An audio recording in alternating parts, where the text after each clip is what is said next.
The research station on Kepler 442b had been silent for 3 days when Emma decided she couldn't wait any longer for the rescue team. The communication array was dead, the supply shuttle was 2 weeks overdue, and the automated systems were failing one by one. She had to reach the emergency beacon on the other side of the valley. Through 12 kilometers of alien wilderness that humanity had barely begun to understand, Emma checked her oxygen reserves one final time, enough for 6 hours if she didn't panic, and stepped through the airlock. The rust-colored landscape stretched before her, dotted with crystalline formations that hummed with an energy no Earth instrument could properly measure. Above, twin suns cast overlapping shadows that made depth perception a nightmare. She had made it perhaps 2 kilometers when she heard it. A low, rumbling growl that raised every hair on the back of her neck. Emma froze. The indigenous fauna of Kepler 442b was supposed to be non-aggressive, according to the preliminary surveys. Supposed to be. She'd seen the footage of the massive creatures the survey team had catalogued. 6-legged behemoths with crystalline armor plating. Creatures that made Earth's elephants look like house cats. Her hand moved slowly to the plasma cutter at her belt, though she knew it would be useless against anything truly dangerous. The growl came again, closer now, and Emma turned slowly. What she saw made her breath catch, not from fear, but from surprise. It was small, barely reaching her knee. Its body was covered in soft, downy fur that shimmered between blue and purple in the double sunlight. 6 legs, yes, but stumpy and uncertain, like a puppy still learning to coordinate its limbs. The crystalline plates that would someday make it nearly indestructible were barely visible, just tiny bumps along its spine. It was a cub, and it was trying very, very hard to sound threatening. The little creature puffed out its chest and growled again, the sound more of a squeak than the bone-rattling roar its parents could produce. Its eyes, 3 of them arranged in a triangle on its face, were wide with what Emma recognized universally as fear. "Oh, sweetheart," Emma whispered, her own fear evaporating. "You're lost, aren't you?" The cub, Scout she decided to name it, took a stumbling step backward, trying to maintain its brave facade. But Emma had worked with frightened animals before, back on Earth. Fear looked the same across species, across planets, across the galaxy itself.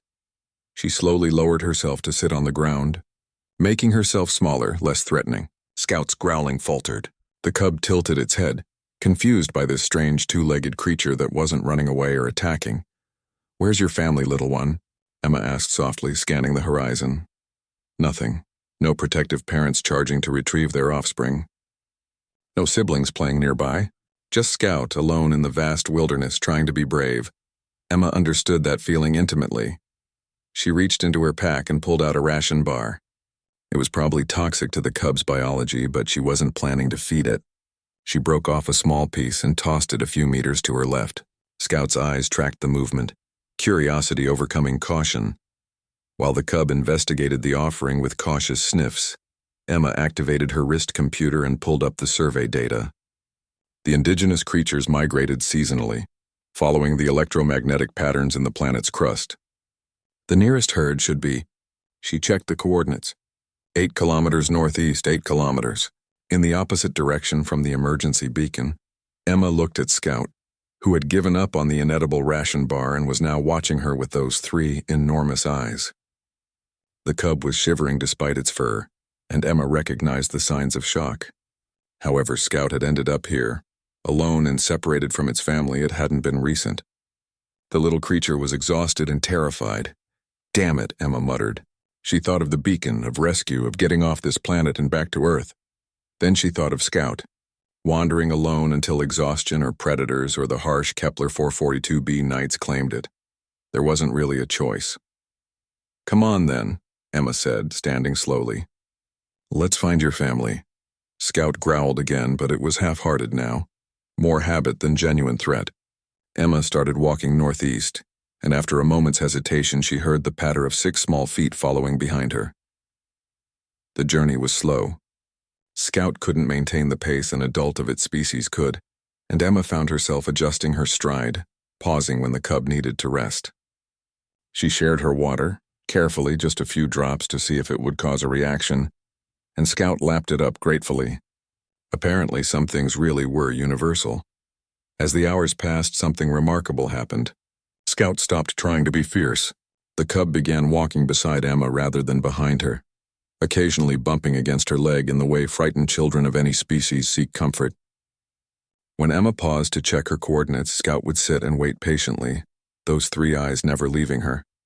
They had covered perhaps 5 kilometers when Emma's oxygen alarm chimed softly. 2 hours remaining. Not enough to reach the herd and make it back to the beacon. Not enough to save both Scout and herself.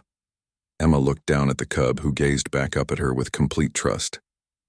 This tiny creature who had been so scared, so alone, who had tried to sound brave in the face of a universe too big for its small body to comprehend.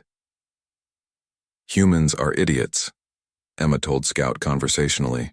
Did you know that? We're sentimental and irrational, and we make terrible decisions based on emotion rather than logic. Scout chirped. An entirely new sound, something almost friendly. But maybe that's okay sometimes. Emma continued, adjusting their course northeast. Her fingers moved across her wrist computer, calculating and recalculating. If she pushed her oxygen usage into the red, if she slowed her breathing, if she moved as efficiently as possible, it would be close.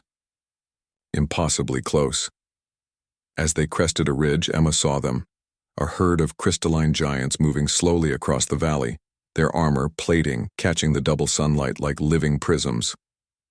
Scout saw them too, and suddenly the cub was moving, faster than Emma had seen it move all day, crying out in a pitch that Emma felt in her bones rather than heard. A massive adult broke from the herd, running toward them with earth-shaking strides. Emma's instinct screamed at her to run, but she held her ground. Scout bounded forward, and the reunion was unmistakable. The adult curling its massive body around the tiny cub, a deep rumbling purr resonating across the valley. Then the adult turned those eyes, 3 of them, just like Scout's, toward Emma. For a heartbeat, neither moved. Emma's hand didn't even drift to her plasma cutter. If this creature wanted her dead, she was dead. Simple as that.